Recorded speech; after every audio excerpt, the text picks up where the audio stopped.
अगर तुम सूरज की तरह चमकना चाहते हो तो सूरज की तरह जलना सीखो। डॉक्टर अब्दुल कलाम जी के इसी विचार के साथ आप सभी का माय एम क्लासेस में स्वागत है। दोस्तों, यह उत्तराखंड सामान्य ज्ञान टॉप 10 क्वेश्चन सीरीज की दूसरी वीडियो है। इस वीडियो में हम उत्तराखंड सामान्य ज्ञान से संबंधित महत्वपूर्ण प्रश्नों को जानेंगे। साथ में प्रश्न से संबंधित जो भी महत्वपूर्ण तथ्य होंगे उन पर भी चर्चा करेंगे। आइए शुरू करते हैं। पहला प्रश्न, गणदेश सेवा संघ का गठन किसने किया? दोस्तों, सही आंसर होगा ऑप्शन ए, श्रीदेव सुमन। आइए श्रीदेव सुमन जी के बारे में अन्य फैक्ट जानते हैं। श्रीदेव सुमन का जन्म 25 मई 1916 को टिहरी के जोल गांव में हुआ। इनके पिता का नाम हरिराम बडोनी था। श्रीदेव सुमन ने पृथक राज्य की मांग के लिए दिल्ली में 1938 में गणदेश सेवा संघ की स्थापना की। बाद में गणदेश सेवा संघ का नाम बदलकर हिमालय सेवा संघ हुआ। श्रीदेव सुमन के प्रयासों से 23 जनवरी 1939 को देहरादून में टिहरी राज्य प्रजामंडल की स्थापना की गई। 21 फरवरी 1944 को श्रीदेव सुमन पर राजद्रोह का मुकदमा चला।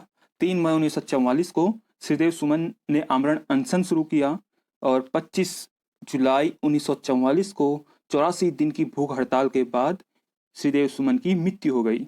श्रीदेव सुमन का प्रसिद्ध कथन था, तुम मुझे तोड़ सकते हो, मोड़ नहीं सकते। इनकी पत्नी का नाम विनय लक्ष्मी था।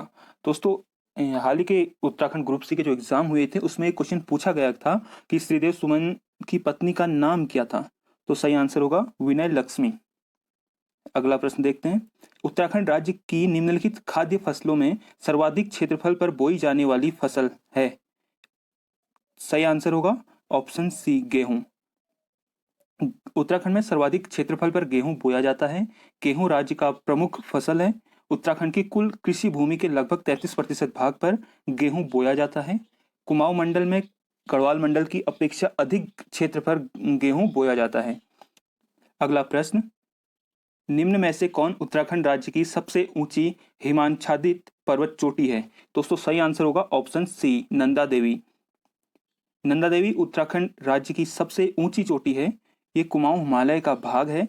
यह 7,816 मीटर ऊंची है। 1988 में यूनेस्को ने इसे विश्व विरासत स्थल घोषित किया था।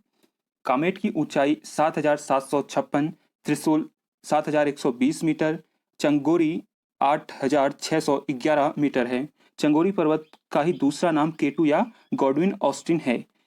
यह गिलगित बाल्टिस्तान श्रृंखला में स्थित है।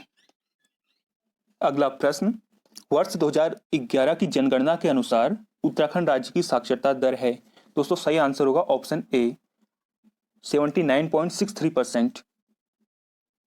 उत्तराखंड की साक्षरता दर 79.63% है। यह भारत की औसत साक्षरता दर से अधिक है। अगर हम भारत की औसत साक्षरता दर की बात करें तो वह 74.4% है। हम बात करें उत्तराखंड में जो सर्वाधिक साक्षरता वाले जिले हैं उनमें सबसे आगे देहरादून आता है जिसकी साक्षरता दर 84.25% है। उसके बाद घटते हुए क्रम में नैनीताल, चमोली और पिथौरागढ़ जनपद आते हैं। अगर हम सबसे कम साक्षरता वाले जिले की बात करें तो यूएस नगर, उधम सिंह नगर है जिसकी साक्षरता 73.10% है। आगे बढ़ते हैं। गढ़वाल सर्वदलित परिषद का गठन सन 1928 ईस्वी में किया था। दोस्तों, सही आंसर होगा ऑप्शन सी, जयानंद भारती। आइए इनके संबंध में एक महत्वपूर्ण तथ्यों को जानते हैं। जयानंद भारती ने सन 1928 में गढ़वाल सर्वदलित परिषद का गठन किया। गढ़वाल सर्वदलित परिषद के अतिरिक्त जयानंद भारती ने दलितों के लिए डोला पालकी आंदोलन भी चलाया। इस आंदोलन का उद्देश्य सवर्ण दुल्हों के समान स्थिति को प्राप्त करना था, क्योंकि हम जानते हैं कि पहले उस समय दलितों के साथ भेदभाव किया जाता था। जैसे कोई दलित युवक की शादी होती थी तो उसे घोड़े पर बैठने की अनुमति नहीं थी। उसी के विरोध में यह आंदोलन चलाया गया। और एक महत्वपूर्ण फैक्ट ये है कि जो एग्जाम में जो पूछा जाता है, ये शिल्पकार शब्द का सबसे पहले प्रयोग किसने किया था? हम जानते हैं 1911 में हरि प्रसाद ने यह दलितों के लिए शिल्पकार शब्द का प्रयोग किया। आगे देखते हैं। देहरादून में प्रजामंडल की स्थापना का उद्देश्य था। दोस्तों, सही आंसर होगा ऑप्शन डी, जनता को टिहरी राज्य के कुशासन से मुक्त करना। अगला प्रश्न, अल्मोड़ा सिक्कों में उल्लेखित नाम है। दोस्तों, सही आंसर होगा ऑप्शन सी, शिवदत्त, शिवपालित और हरिदत्त। आगे बढ़ते हैं। उत्तराखंड में सबसे लंबा हिमनद है? सही आंसर होगा ऑप्शन डी, गंगोत्री हिमनद। इसके संबंध में अन्य तथ्यों को देखते हैं। उत्तरकाशी जिले में स्थित गंगोत्री हिमनद राज्य का सबसे बड़ा हिमनद है। यह 30 किलोमीटर लंबा, 2 किलोमीटर चौड़ा है। इस हिमनद से गोमुख नामक स्थान से भागीरथी नदी निकलती है। अगला प्रश्न, उत्तराखंड में दून किसे कहा जाता है? दोस्तों सही आंसर होगा ऑप्शन ए, संरचनात्मक घाटियों को। आइए इसके संबंध में अन्य फैक्ट देखते हैं। शिवालिक श्रेणियों के उत्तर और मध्य हिमालय के दक्षिण अर्थात शिवालिक और मध्य हिमालय के बीच में पाई जाने वाली प्राय 24 से 32 किलोमीटर चौड़ी व 350 से 750 मीटर तक ऊंची चौरस व क्षैतिज घाटियों को पश्चिम और मध्य भाग में दून कहा जाता है। इसे ही पूर्व भाग में द्वार कहा जाता है। देहरा, कोठारी, चौखिम, पतली एवं छोटा कोटा, पछुआ, पूर्वी, चंदी व हरकी आदि राज्य के प्रमुख दून हैं। आगे बढ़ते हैं। गोविंद घाट किन नदियों के संगम पर स्थित है? दोस्तों सही आंसर होगा ऑप्शन सी, अलकनंदा एवं लक्ष्मणगंगा। अगला प्रश्न, निम्न में से कौन सा उत्तराखंड का एक जैव आरक्षित क्षेत्र है?